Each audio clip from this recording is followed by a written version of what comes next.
The room is absolute black. The only light comes from the rhythmic, pulsing blue glow of the headset. The man stands in the center of the floor, perfectly still, his breathing shallow and controlled. Then, the darkness begins to dissolve.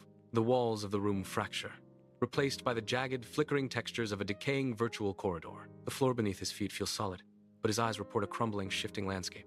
He does not move, yet his pupils dilate. Without warning, a dark, elongated shadow darts across the virtual wall behind him.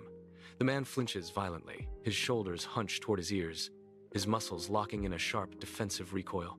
He stumbles backward, his heels catching on the real-world carpet. His breath hitches in a sharp, audible gasp that cuts through the silence. He reaches out, fingers clawing at empty air. The blue light from the headset continues to pulse, steady and uncaring, as he stands trapped in the threshold of a world that is not his own. The man recovers his balance, though his focus remains locked within the headset. He stands perfectly still in the center of his living room, yet his legs begin to move. He adopts a rhythmic, walking gait, his knees lifting and falling in precise, measured intervals. His body sways with the phantom momentum of the digital world, a stark, jarring contrast between his stationary physical form and the rapid motion displayed in his vision. He leans forward, his center of gravity shifting, as if he were navigating a narrow, treacherous path. The floorboards beneath him remain flat and unyielding, but his muscles tense to compensate for slopes and inclines that exist only in the code. He reaches the edge of a towering virtual cliff. The ground drops away into a vast, swirling abyss. He stops, his feet planted wide. He stares down into the void, his toes curling instinctively against the floorboards, gripping the wood as if to prevent a fall into the nothingness below. He raises his hands, palms facing outward, trembling slightly as he attempts to stabilize his balance against the non-existent wind. A faint, glowing wave of three-dimensional sound pulses behind him, rippling through the air like a physical force. He whips his head around, eyes wide, tracking the invisible source of the noise.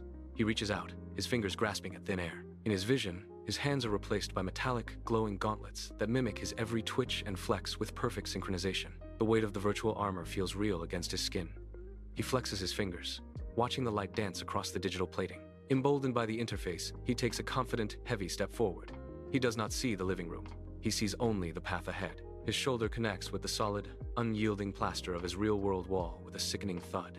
The impact jolts his entire frame. The virtual world instantly fractures. The cliff, the gauntlets, and the sky vanish, replaced by the dim, dusty corners of his actual room. He shakes his head, adjusting the headset as a thin haze of heat rises from the device, pressing his palm against his forehead. He tries to steady his breathing, but the device on his head begins to whine with a high-pitched, electronic feedback. Suddenly, the environment fractures. The walls of his room vanish, replaced by a rapid-fire sequence of competing realities. One moment he stands in a high-intensity fitness arena. The next, he is thrust into a crowded social plaza. Then, a neon-drenched futuristic city. And finally, a sprawling digital marketplace. These worlds do not transition smoothly. They bleed into one another, colors and geometries overlapping in a chaotic, luminous dance that defies all physical logic. He reaches out to touch a surface, but his hand passes through a flickering wall of light, only to emerge in a different, shifting landscape. The floor beneath his feet seems to dissolve, replaced by a swirling, kaleidoscopic void that pulses with intense, blinding hues. He stumbles, his arms windmilling as he tries to find a stable surface, but there is nothing left to hold. He stands at the epicenter of this collapse, a solitary figure anchored in the center of a shifting, luminous storm. The kaleidoscopic storm reaches a violent crescendo, then abruptly cuts to black. The hum of the processor dies, leaving the room in absolute heavy silence. The man remains frozen in the center of the floor, his chest heaving with deep, ragged breaths. He does not move.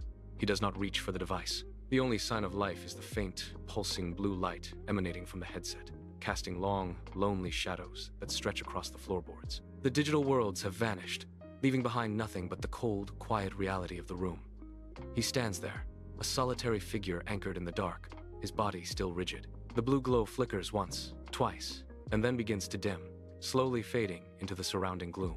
He stares into the void, motionless, as the last trace of the virtual world drains away to the shadows.